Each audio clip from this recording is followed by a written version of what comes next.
and I'm trying to get as much sleep as possible between now and next week, because I'm starting the 300-mile Yukon Arctic Ultra Thursday week, you know. It's a bit late to be calling on reindeers and stuff like that. Yeah, it's actually held on the Yukon Quest Trail, which is, they have a dog sled race every year, and it's on that trail, and yeah, so I'll be out there for probably up to 8 days, dragging my sled behind me with all my gear in it, all my survival gear, food, everything behind me, you know. Gavin, you haven't always been this fit and healthy and an extreme adventure athlete. Bring us right back. So yeah, I'll go right back. So a little over 14 years ago, I was living in a small flat on the outskirts of London. And I'll just describe my bedroom to you. It was literally an empty flat and had a small bedroom, and there was literally a mattress on the ground. There was no curtain, and I had the windows blacked out with black bags. And I was wake up in the morning and take a hit of the crack pipe and just lie there, go back to bed.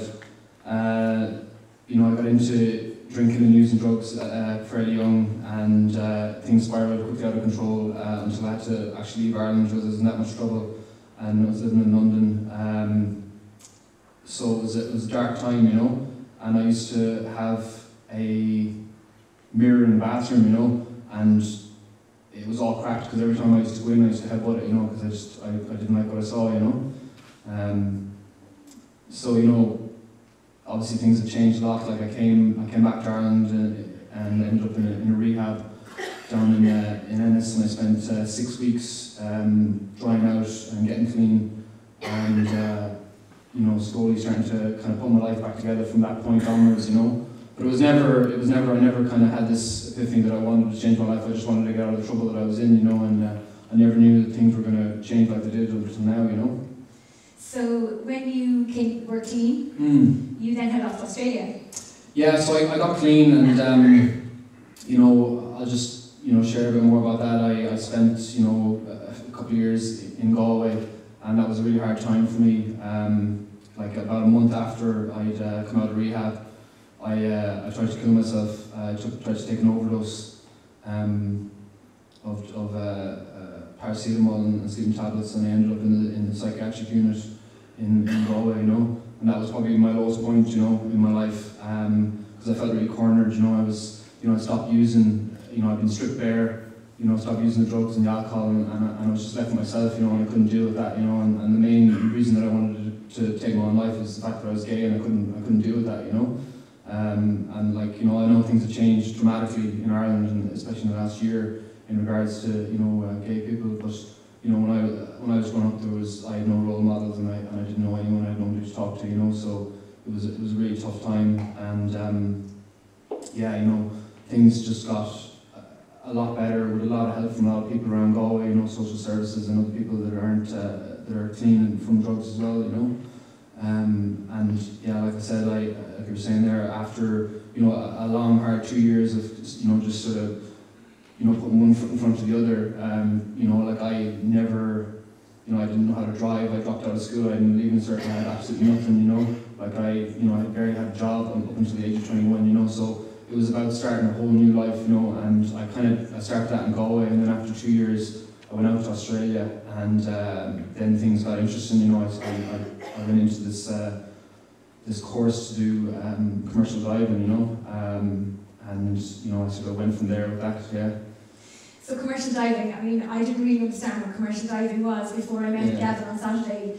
Explain to people what your life was as a commercial diver from when you arrived on the boat into the pressurised container. Yeah, so I'm a saturation diver, and it's you know, trained in Australia for that, and then I've been doing that for the last 10 years all over the world. I've worked pretty much everywhere, West Africa, Middle East, Russia, Caspian Sea, and yeah, a saturation diver is a diver that spends 28 days inside a small chamber with, you know, 3 guys, up to 9 guys, and you have to stay under pressure for that time to enable you to dive to the depths that we dive to, which is anything up to 200 meters, you know.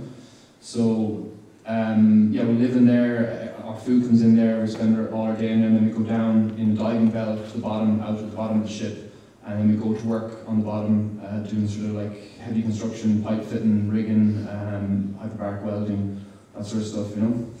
And it's 28 days of literally you and the lads in a pressurised container. Yeah, it's literally like, you know, in like a London tube, you know, sort of half one of those, like small, you can barely stand up in it. There's a couple of beds down the back, it's a little area where you can eat, and that's it. That's your whole world for 28 days. You don't see the light of day, and that's it. You know, so it's yes, it's an interesting place to be. So you've come from being a drug addict, coming out as gay, to your whole friends and family taking that big step forward, getting yourself back on the right track. And then you go and you work in a pressurised container with probably men who you can't tell that you're gay. No.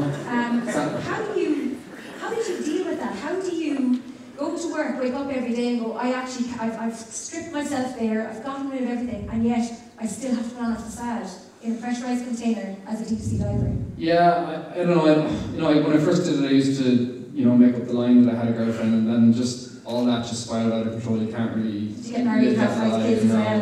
But you can't live that lie. It's pretty hard to keep that going. So I just, you know, I was never asked directly, you know, because I suppose people, you know, keep themselves to themselves in that sort of environment a bit. But like I just didn't get into it, and you know, just I was there on a professional level. You know what I mean? So it actually didn't matter, really, you know. But in terms of, you know, really your thoughts during the day when you couldn't, even when you were working, I presume you couldn't be talking to people and having how was Homeland last night, you know, on the television, because you weren't able to do all that. So. No, look, you know, it's, you know, as I said, it's, you know, I'm there for one reason, it's to work, you know, and it's a high pressure environment, you know, the boats that we work on, you know, they're at £250,000 a day, you know, and there's 100 people on the boat, and there's 2 lads in the water, you know, working, and you've got a camera on your head, and there's a remote operated vehicle watching the whole time, and all those pictures are beamed back to shore, you know, and they're shutting down these oil rigs, you know, for, you know, 8 to 10 hours. It's costing them, you know, millions of pounds, so we can come in and do a repair, you know.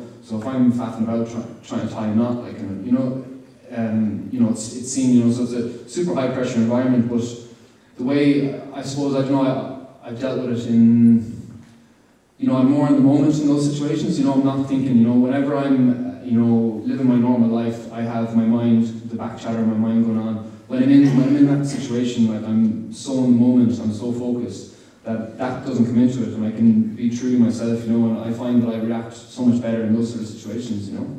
So there's a little cloud on the silver lining in the fact that work has dried up, pardon the pun. Yeah, so... You've dished that life now to well, at the moment, adventurer. Yeah, so I sort of, the work's dried up now, the price of oil's really gone down and stuff, and I suppose most people in my profession would be pretty down and out, and a lot of them are, because they have families and mortgages and stuff like that, and I sympathise with that, you know, but like, I've saved up a fair bit of money over the years, and I'm just basically blowing all my money on adventures and money, so.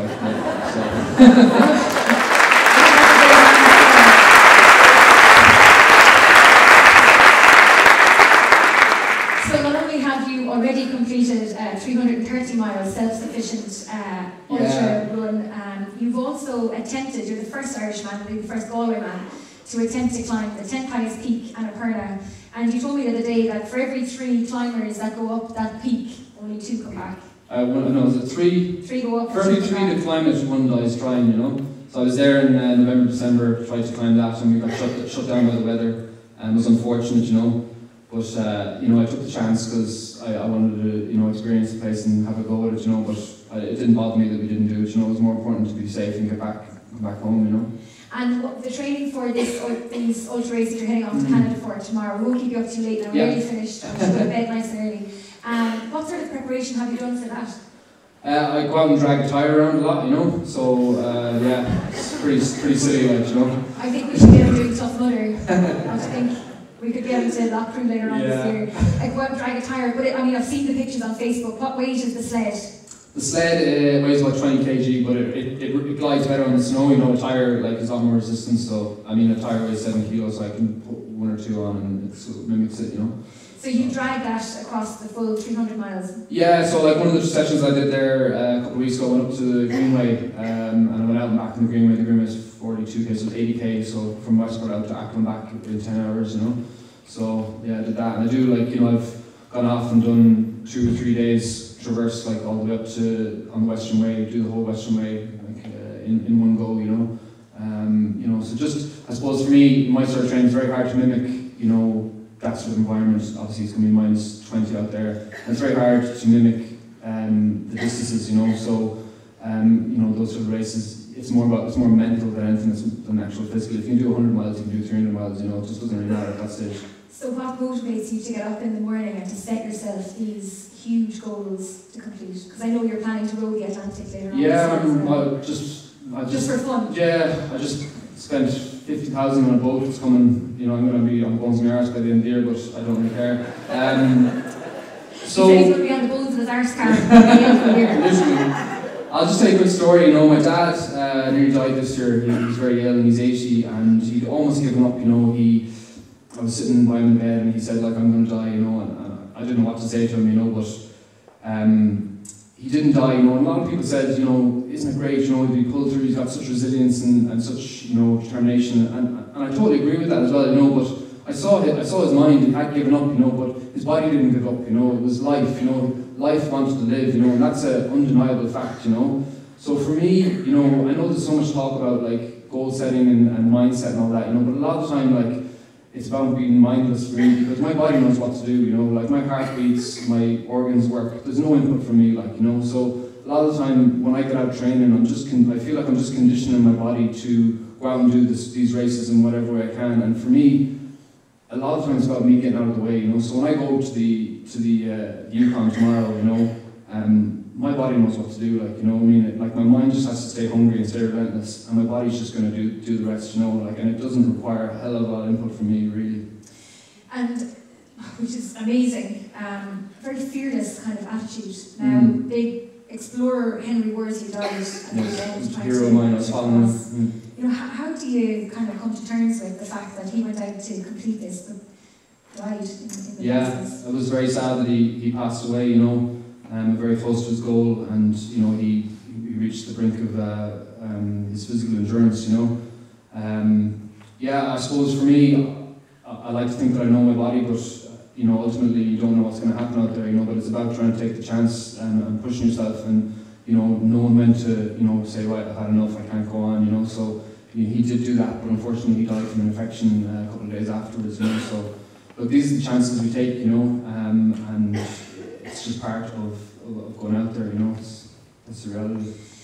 Gavan is looking for sponsors for his trip to Canada. He's looking for sponsors throughout the year, and he's also raising funds. Do you want to tell our audience anything about for a charity? Yeah, so the Cannies who just live right behind here, Breda Canny from Galway, she's married to Bjorn from Sweden, and their son Johan, his 2-year-old, has got cerebral palsy, can't walk, and he is in need of an operation, which is hopefully happening in February. We're still trying to raise a bit of money for them to go to America for the operation and the physio, and it's quite a hefty price, as you can imagine, for the whole thing. So yeah, I'll have sponsor links on my page and stuff on Facebook and Twitter and Instagram, you know. So if anybody wants to throw in for that, you know. And also the race is on tomorrow week, and I'll be out there for up to 7 days non-stop. I'll be sleeping maybe an hour or two a day, dragging my sled, you know, going as hard as I can, you know, and I'll be thinking of him, and hopefully if you go onto my page, you can there'll be a link for the tracking, and there'll be a little map and stuff so you can follow it if that's of interest to you. Well, Gavan Hennigan, thank you so much for joining us. Such a colourful and interesting